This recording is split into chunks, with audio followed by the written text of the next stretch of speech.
Here we are in our spider cave project, which is a 2D project, of course.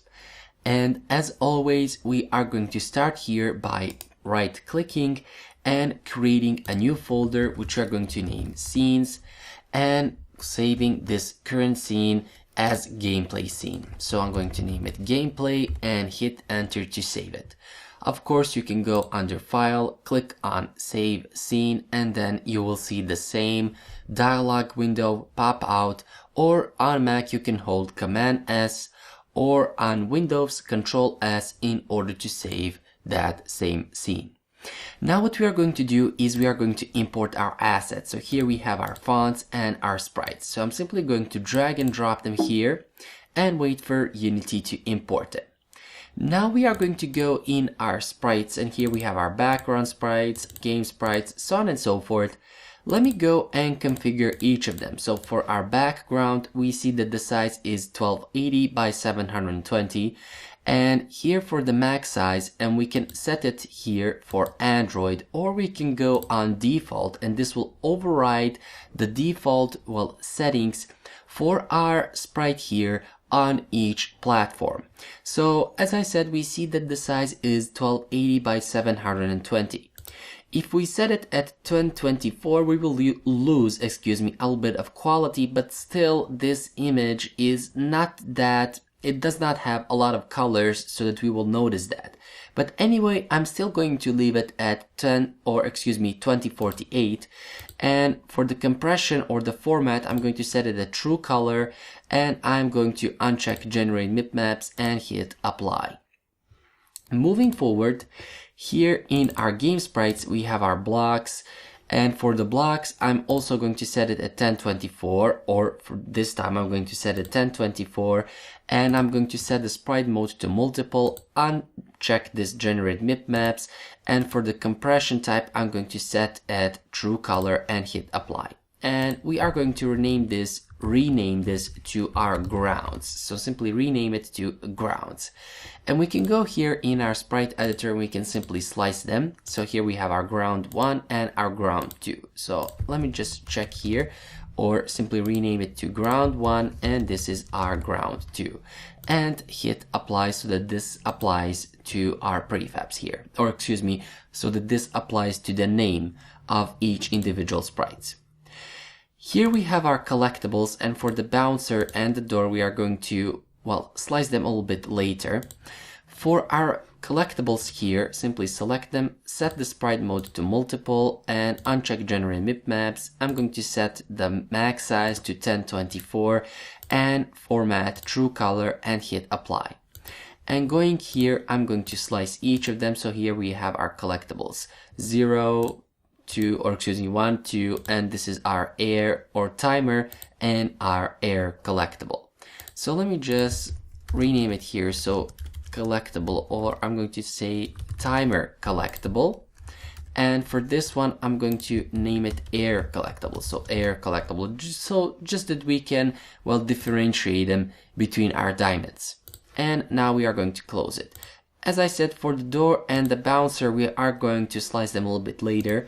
Here is our exit sign, and let me just set the sprite mode to multiple, uncheck generate bitmaps, set the size 1024. We can even set the size at 512 because we see here that the width is 419 by 164, so that will not hurt us. And set the format to true color, hit apply. And let me just slice it here by simply clicking slice, and we are not going to rename anything, so we can leave it like this.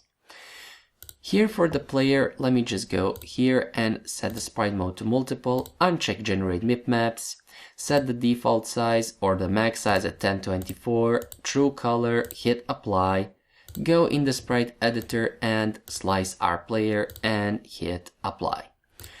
And moving now for our spiders, I'm going to set again the sprite mode to multiple, and I'm going to set the sprite mode to multiple to each of our spider, uncheck generate bitmaps, and I'm going to set the default size at 1024, and then for each of our spiders I will just go here and check. So this one is going to be 2048, and everything else is okay. For our spider shooter, he is going to be at 1024, and for our spider walker, let me just check, set him at 2048, and that's that. So let me just slice our spider jumper. So slice him, hit apply. Moving on our spider shooter, slice him and hit apply. But before we hit apply, I'm going to simply rename this one to spider bullet. So this is going to be our spider bullet, or we can name it spider web, however you want it to be, but just indicate that this is a bullet so that we can use it later when we create our spider shooter. And now we can hit apply. And lastly, moving on our spider walker, and here I'm going to slice it. So simply slice it and hit apply. And our spikes are going to stay the same way they are here. And now moving on our UI for the buttons, I'm going to set the sprite mode to multiple, uncheck generate mipmaps, and the size is going to be 1024. Set the format to true color, hit apply, and go in our sprite editor and slice it. This is going to be our panel, which we are also going to use as a button image. And this one is going to be our jump button for our, well, game controller, or for the control for the mobile devices. This is going to be our left button, and this is going to be our right button. And here we have our back to game, or I'm simply going to name it back button.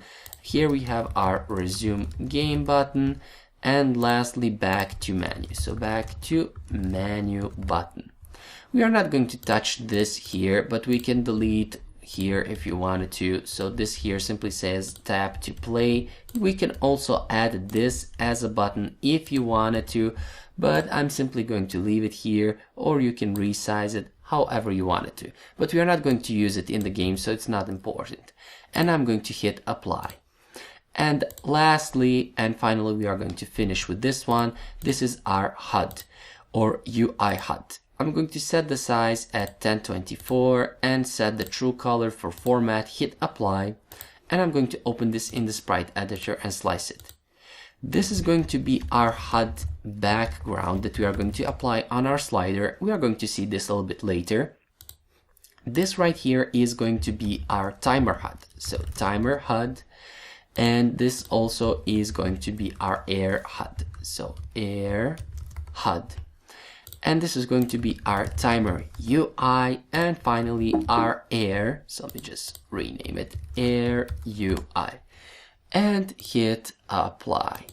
So finally, this is for slicing our sprites and also naming them. So now we are ready to begin and start creating our game prefabs.